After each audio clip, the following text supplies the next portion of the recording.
As you're probably well aware, Justin has made it. He's going to come up here and he's just going to talk for 3 or 4 minutes, and then he's going to wander the crowd and he's going to want to shake your hand and answer any questions that you might have. So if I can get a round of applause for Justin Trudeau.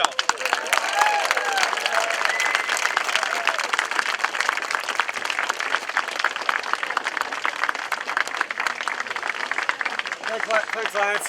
I'll get you guys to back up just a little bit so people behind you can see. How's that? Thank you very much for coming out today. It's a real pleasure to be back in Kelowna. I have to say, over the past few days, as I've been traveling through the interior, I've been just overwhelmed by the kind of support and the kind of interest that people have given in places that haven't been liberal in an awfully long time.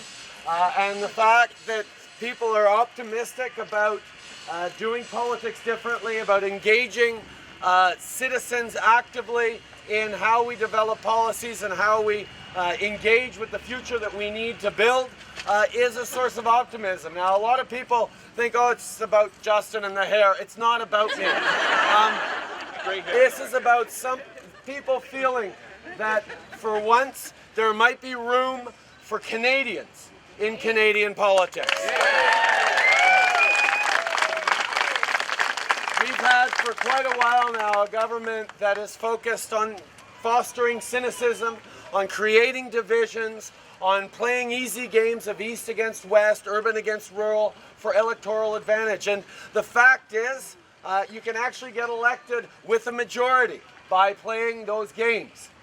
What you also find once you do that, though, is it becomes very, very difficult to govern responsibly and for the long term and with everyone's interest once you've gone and got people divided against each other. And when you look at the challenges we're facing, whether it be around the environment, whether it be around poverty, around social justice, around human rights, or about the many challenges that we're facing, we realize that we're going to need a whole new set of solutions. We're going to need to come together and figure out a new, stronger path for Canada, one that balances environment and economy, one that understands the need to build opportunity and prosperity, but take care of our most vulnerable, one that understands the role we have.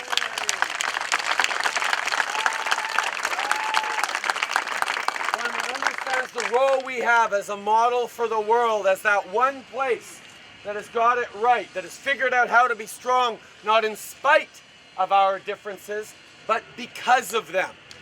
And that right there is the trick that makes and defines Canada.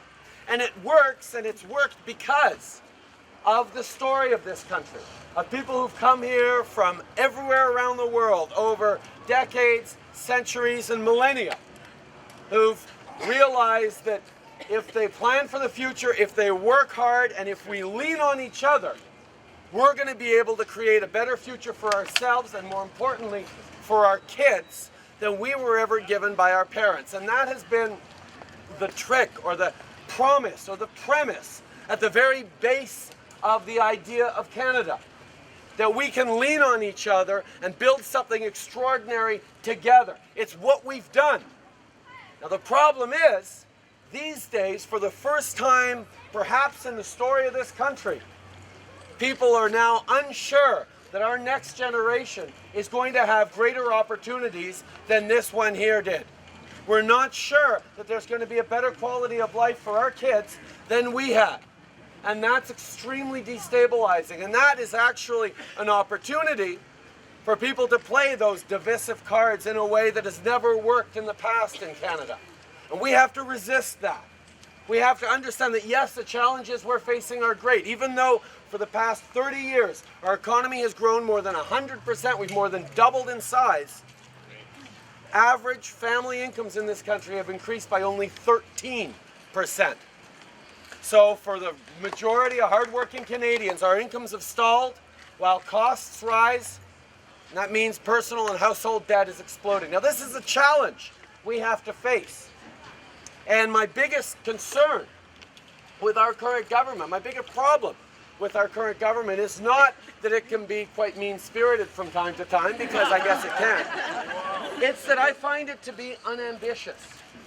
I see it looking at the challenges we're facing, whether it's around building a strong economy that doesn't jeopardize a sustainable environment, understanding that we can have a role to give people opportunity while still creating wealth, where we know that we can balance these things, and it'll be difficult, but it's doable. And instead, this government tends to throw up its hands and say, well, you know what, we're doing better than Spain. I'm sorry. Maybe we are, but that's not good enough. You can't just say, oh, we live in a globalized world with globalized pressures and we're just small players in here. I'm sorry. This is Canada. With the opportunities, with the potential, with the resources, both in our ground and in our land, and mostly our human resources, we have no excuse not to become the model for what success looks like in the 21st century. But if we're going to do that, we need to pull together. Nous devons de travailler ensemble pour comprendre que l'avenir passe par notre input, par notre société, pour une implication citoyenne active. Being an active, engaged citizen is more than just voting from time to time and obeying the law and paying your taxes, although, yes, please do all three. Being an active citizen is about understanding that each of us has a role to play in shaping the community that we're part of, whether it be in community activities and organizations, whether it's taking a stand on big international issues like my friend with the GMO activism, whether it's making your voice heard across your community. We're all very, very good at that. We are all, as citizens, knowledgeable about the fact that we're lucky and we need to help shape the community we're part of. So why do we accept that it's good enough that we should be throwing up our hands and being cynical about politics? Our political body is where we have the kinds of conversations that define the future of this country, the future of our kids. And we need citizens to engage, to pay attention, to be demanding of better answers, to be demanding more of our leaders and our political figures, to be demanding more of our neighbors in their implication and in their involvement, but we also need to be demanding more of ourselves. Raise our expectations of who wields our voice in Ottawa. Raise our expectations of how we get to hold those people to account. And mostly, come together as a country once again, from coast to coast to coast, to solve together the challenges that only an extraordinary country like Canada, with extraordinary Canadians like you, are going to be able to. Thank you very much for being here today. Thank you for your involvement. Merci beaucoup tout le monde.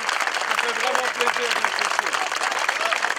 I see my friend waving a sign about decriminalizing cannabis. I'll take that as a question. I'm actually not in favor of decriminalizing cannabis. I'm in favor of legalizing it, tax and regulate.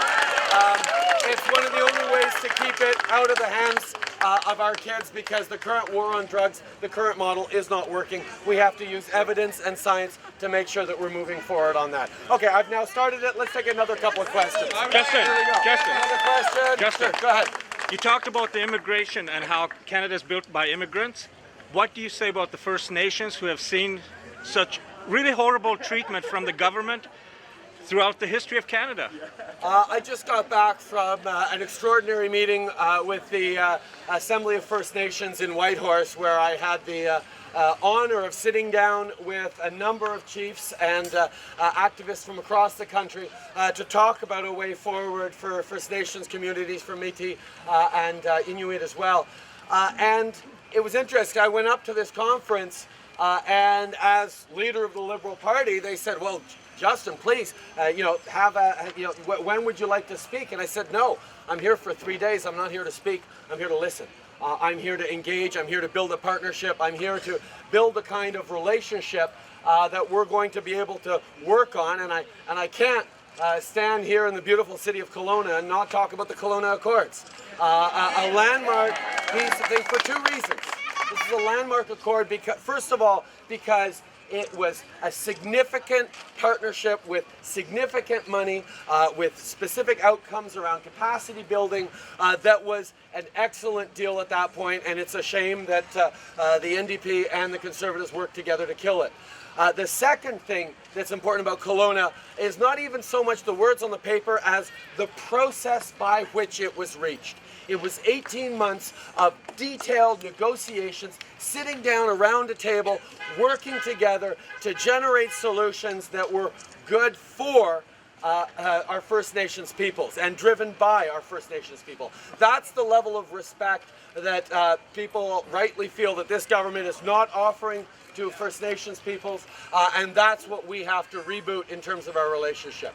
Thank you very much. I'm going to come around and meet with as many of you as I can, but I really am touched by your presence here today, and if you want to help out, as I hope you all do, there are lots of forms you can sign up for. There are lots of ways of helping out, but mostly just become more and more involved and aware of what you deserve out of federal politics. Merci beaucoup, mes amis. Thank you.